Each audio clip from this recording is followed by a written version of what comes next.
أعوذ بالله من الشيطان الرجيم. بسم الله الرحمن الرحيم. الحمد لله الذي أنزل على عبده الكتاب ولم يجعل له عوجا قيما لينذر بأسا شديدا من لدنه ويبشر المؤمنين الذين يعملون الصالحات أن لهم أجرا حسنا ماكثين فيه أبدا وينذر الذين قالوا اتخذ الله ولدا ما لهم به من علم ولا لآبائهم كبرت كلمة تخرج من أفواههم إن يقولون إلا كذبا فلعلك باخع نفسك على آثارهم إن لم يؤمنوا بهذا الحديث أسفا إنا جعلنا ما على الأرض زينة لها لنبلوهم أيهم أحسن عملا وإنا لجاعلون ما عليه صعيدا جرزا أم حسبت أن أصحاب الكهف والرقيم كانوا من آياتنا عجبا إذا الفتية إلى الكهف فقالوا ربنا آتنا من لدنك رحمة وهيئ لنا من أمرنا رشدا وضربنا على آذانهم في الكهف سنين عددا ثم بعثناهم لنعلم أي الحزبين أحصى لما لبثوا أمدا نحن نقص عليك نبأهم بالحق إنهم فتية آمنوا بربهم وزدناهم هدى وربطنا على قلوبهم إذ قاموا فقالوا ربنا رب السماوات والأرض لن ندعو من دونه إلها لقد قلنا إذا شططا هؤلاء قوم اتخذوا من دونه آلهة لولا يأتون عليهم بسلطان بين فمن أظلم ممن افترى على الله كذبا وإذ اعتزلتموهم وما يعبدون إلا الله فأووا إلى الكهف ينشر لكم ربكم من رحمته ويهيئ لكم من أمركم مرفقا وترى الشمس إذا طلعت تزاور عن كهفهم ذات اليمين وإذا غربت تقرضهم ذات الشمال وهم في فجوة منه ذلك من آيات الله من يهد الله فهو المهتدي ومن يضلل فلن تجد له وليا مرشدا ونحسبهم أيقاظا وهم رقود ونقلبهم ذات اليمين وذات الشمال وقلبهم باسط ذراعه بالوصيد لئن اطلعت عليهم لوليت منهم فرارا ولم يؤت منهم رعبا وكذلك بعثناهم ليتساءلوا بينهم قال قائل منهم كم لبثتم قالوا لبثنا يوما أو بعض يوم قالوا ربكم أعلم بما لبثتم فبعثوا أحدكم بورقكم هذه إلى المدينة فلينظر أيها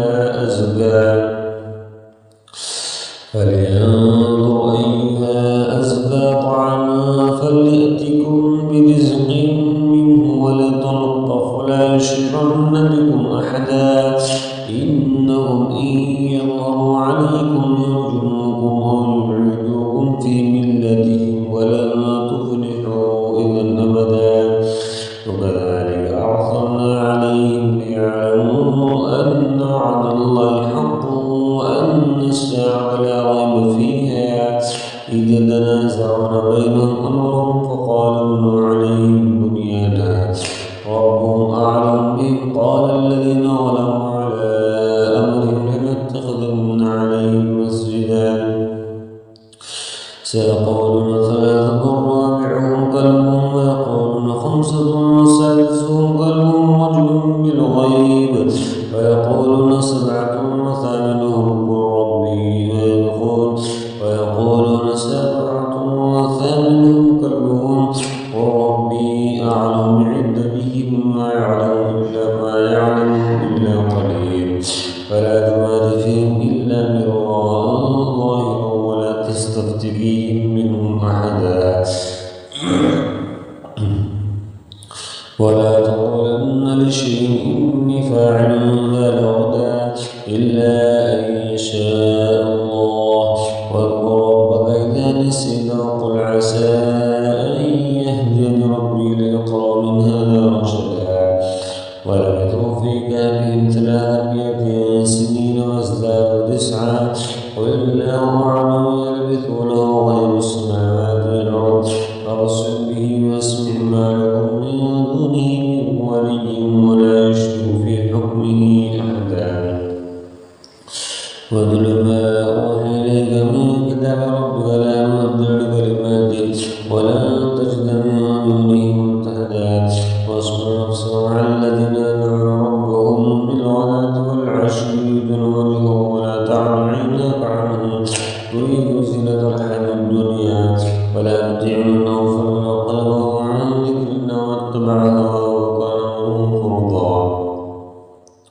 وقل الحق من ربكم فمن شاء فليؤمن ومن شاء فليكفر إنا أعتدنا للظالمين نارا أحاط بهم سرادقها وإن يستغيثوا يغاثوا بماء كالمهل يشوي الوجوه بئس الشراب فساءت مرفقا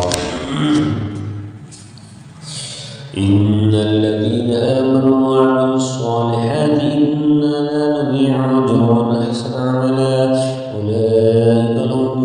جنات عدن تجري من تحتهم الأنهار يحلون فيها من أساور من ذهب ويلبسون ثيابا خضرا من سندس واستبرق متكئين فيها على الأرائك نعم الثواب وحسنت مرتفقا واضرب لهم مثل رجل جعلنا لأحدهما جنتين من أعناب وحفظناهما من نخل وجعلنا بينهما زرعا إلا الجنتين آتت أكلها ولم تظلم منه شيئا وفجرنا خلالهما نهرا وكان له ثمر فقال لصاحبه وهو يحاوره أنا أكثر منك مالا وأعز نفرا ودخل جنته وهو ظالم لنفسه قال ما أظن أن تبيد هذه أبدا وما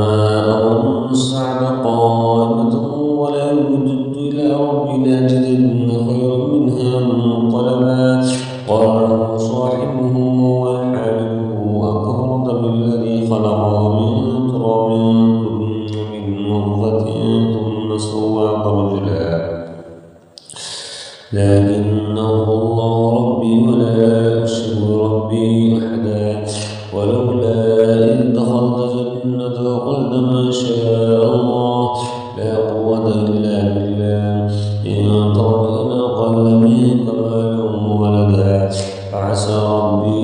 أن يؤتيني خيرا من جنتك ويرسل عليها حسبانا من السماء تصبح سعيدا زلقا أو يصبح ماؤها غورا فلا تستطيع له طلبا ووحيد بثمره فاصبح يقلب كفيه على ما أنفق فيها وهي خاوية على عروشها ويقول يا ليتني لم أشرك بربي أحدا ولم تكن له فئة ينصرونه من دون الله ما كان منتصرا هنالك الولاية لله الحق وخير ثوابا وخير عقبا وضرب لهم مثل الحياة الدنيا كماء أنزلناه من السماء فاختلط به نبات الأرض فأصبح هشيما تذروه الرياح وكان الله على كل شيء مقتدرا المال والبنون زينة الحياة الدنيا والباقيات الصالحات خير عند ربك ثوابا وخير أملا ويوم نسير الجبال والأرض بارزة حشرناهم ولم نغادر منهم أحدا وعرضوا على ربك صفا لقد جئتمونا كما خلقناكم أول مرة ما زعمتم أن لن نجعل لكم موعدا ووضع الكتاب فترى المجرمين مشفقين مما فيه ويقولون يا ويلتنا ما لهذا الكتاب لا يغادر صغيرة ولا كبيرة إلا أحصاها ووجدوا ما عملوا حاضرا ولا يظلم ربك أحدا. وإذ قلنا للملائكة اسجدوا لآدم فسجدوا إلا إبليس كان من الجن ففسق عن أمر ربه أفتتخذونه وذريته أولياء من دوني وهم لكم عدو بئس للظالمين مثلا. ما أشهدتهم خلق السماوات والأرض ولا خلق أنفسهم وما كنت متخذ المضلين عضدا. ويوم يقول نادوا شركائي الذين زعموا فدعوهم فلم يستجيبوا لهم وجعلنا بينهم موبقا. فرأى المجرمون النار فظنوا أنهم واقعون ولم يجدوا عنها مصرفا. ولقد صرفنا في هذا وقلنا للناس من كل مثل وكان الإنسان أكثر شيء جدلا. وما منع الناس أن يؤمنوا إذ جاءهم الهدى ويستغفروا ربهم إلا أن تأتيهم سنة الأولين أو يأتيهم العذاب قولا. وما نرسل المرسلين إلا مبشرين ومنذرين. ويجادل الذين كفروا بالباطل ليدحضوا به الحق واتخذوا آياتي وما أنزلوا هزوا. ومن أظلم ممن ذكر بآيات ربه فأعرض عنها ونسي ما قدمت يداه إنا جعلنا على قلوبهم أكنة أن يفقهوه وفي آذانهم وقرا وإن تدعوا إلى الهدى فلن يهتدوا إذا أبدا. وربك الغفور رحمة لو يؤاخذهم بما كسبوا لعجل لهم العذاب بل لهم موعد لن يجدوا من دونه موئلا. وتلك القرى أهلكناهم لما ظلموا وجعلنا لمهلكهم موعدا. وإذ قال موسى لفتاه لا أبرح حتى أبلغ مجمع البحرين أو أمضي حقبا فلما بلغا مجمع بينهما نسيا حوتهما فاتخذ سبيله في البحر سربا. فلما جاوزا قال لفتاه آتنا غداءنا لقد لقينا من سفرنا نصبا. قال سيدوينا إلى الصخر إني نسيت الحوت وما أنسانيه إلا الشيطان أن أذكره فاتخذ سبيله في البحر عجبا. قال كلما كنا نرقص فارتدا على آثارنا قصصا ووجدا عبدا من عبادنا آتيناه رحمة من عندنا وعلمناه من لدنا علما. قال له موسى هل اتبعك ولا تعلمني مما علمت رشدا. قال إنك لا تستطيع معي صبرا وكيف أصبر على ما لم تكن به خبرا. قال ستجدني إن شاء الله صابرا ولا أعصي أمرا. قال فإن اتبعتني فلا تسألني عن شيء حتى أحدث لك ذكرا. فانطلقا حتى إذا ركبا في السلم خلقا قال أفرغت لتغرق أهلها لقد جئت شيئا نكرا. قال لم أقل إنك لا تستطيع معي صبرا. قال لا تؤاخذني بما نسيت ولا ترهقني من أمري يسرا. فانطلقا حتى إذا لقيا غلاما فقتله قال قد نفسا زكية بغير نفس لقد جئت شيئا نكرا. قال لم أقل لك إنك لا تستطيع معي صبرا. قال إن سألتك عن الشيء معنى ولا تصاحبني قد بلغت من لدني عذرا. فانطلقا حتى إذا أتى أهل قرية استطاعا أهلها فأبوا أن يضيفوهما فوجدا فيها جدارا يريد أن ينقض فأقامه. قال لو شئت لاتخذنا عليه أجرا. قال هذا فراق بيني وبينك سأنبئك بتأويل ما لم تستطع عليه صبرا. أما السفينة فكانت لمساكين يعملون في البحر فأردت أن أعيبها وكان وراءهم ملك يأخذ السفينة غصبا. وأما الغلام فكان أبواه مؤمنين فخشينا أن يرهقهما طغيانا كفرا فأردنا أن يبدلهما ربهما خيرا منه زكاة وأقرب رحما. وأما الجدار فكان غلامين يتيمين في المدينة وكان تحته كنز لهما وكان أبوهما صالحا فأراد ربه أن ربي وما فعلته عن أمري ذلك تأويل ما لم تستطع عليه صبرا ويسألونك عن ذي القرنين قل سأتلو عليكم منه ذكرا إنا مكنا له في الأرض وآتيناه من كل شيء سببا فاتبع سببا حتى إذا بلغ مغرب الشمس وجدته مسلما قوما قل لا يا القرنين إما أن تعذب وإما أن تتخذ فيهم حسنا قال أما من ظلم فسوف نعذبه ثم يرد إلى ربه ويعذبه عذابا نكرا وأما من آمن وعمل صالحا فله جزاء الحسنى فسنقول له إنه يسوع ثم أتبع سببا حتى إذا بلغ مطلع الشمس وجدها تطلع على قوم لم نجعل لهم من دونها سترا كذلك وقد أحاطنا بما لديه خبرا ثم أتبع سببا حتى إذا بلغ بين السدين من دونهما قوما لا يكادون يفقهون قولا قالوا يا ذا القرنين إن يأجوج ومأجوج مفسدون في الأرض فهل نجعل خرجا على أن تجعل بينهم وبين سدا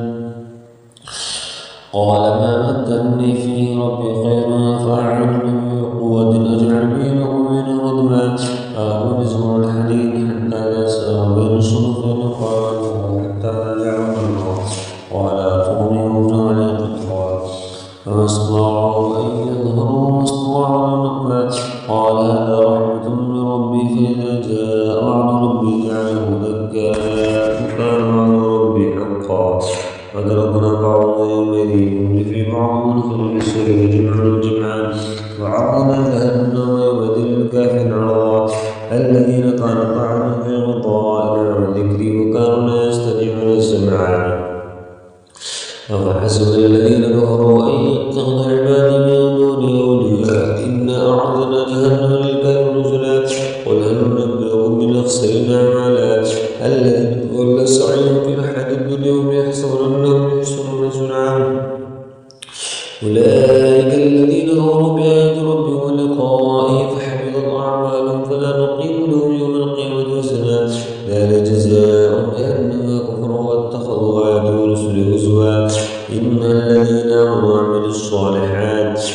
الذين آمنوا وعملوا الصالحات كانت لهم جنات الفردوس نزلا خالدين فيها لا يبغون عنها حولا قل لو كان البحر مدادا لكلمات ربي لنفذ البحر قبل أن تنفذ كلمات ربي ولو جئنا بمثله مددا